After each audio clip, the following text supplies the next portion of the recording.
কোরআন হাদিস শুনে আপনি কি করতে চাচ্ছেন? স্বভাব কেন একটু পরিবর্তন হয় না? নীতি গতি কেন একটু পরিবর্তন হয় না? নামাজের পরে সবাই মিলে চিল্লাচিল্লি করে হাত তুলে দোয়া করলেই সেটা ভালো হয়ে গেল। ধর্মের সাথে সম্পর্ক নেই, বুঝেও না, আমল করা প্রয়োজনও মনে করে না। আর যারা দিন প্রচার করে তাদেরই শতকরা 95 জন লোক ধর্ম বুঝে কিনা আমাদের কাছে অস্পষ্ট। সম্মানিত দিনী ভাই বোন, প্রার্থনা করা কাজটি আল্লাহর কাছে অতীব প্রিয়। প্রার্থনা না করলে তিনি অসন্তুষ্ট হন। আবু হুরায়রা রাদিয়াল্লাহু তাআলা আনহু বলেন, রাসূল সাল্লাল্লাহু আলাইহি ওয়াসাল্লাম বলেছেন, মান লাম ইয়াসআলিল্লাহ ইয়াগদাব আলাইহি, যে আল্লাহর কাছে চায় না, প্রার্থনা করে না, আল্লাহ তার উপরে অসন্তুষ্ট হন। যে আল্লাহর কাছে চায় না, প্রার্থনা করে না, আল্লাহ তার উপরে অসন্তুষ্ট হন। আল্লাহর কাছে চাইলেই তিনি খুশি, তার কাছে তাকে একটু বললেই তিনি খুশি।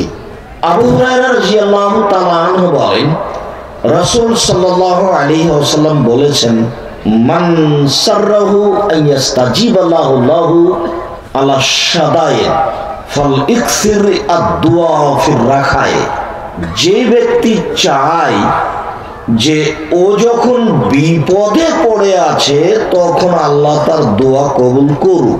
প্রত্যেকটা মানুষের বিপদ আছে, আপদে বিপদে পড়ে যখন আল্লাহকে মানুষ বলে তখন মানুষে চায় যে আমার দোয়াটা কবুল করুক।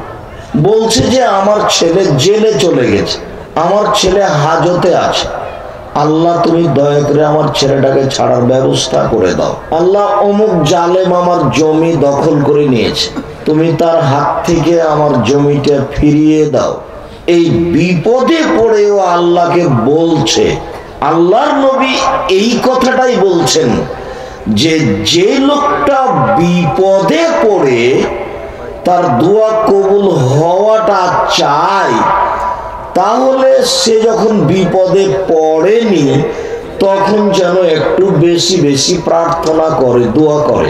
আমি মনে হয় বুঝাতে পারলাম না, আবার বলতে হবে কি? আমি যদি বুঝাতে না পারি ও অক্ষম।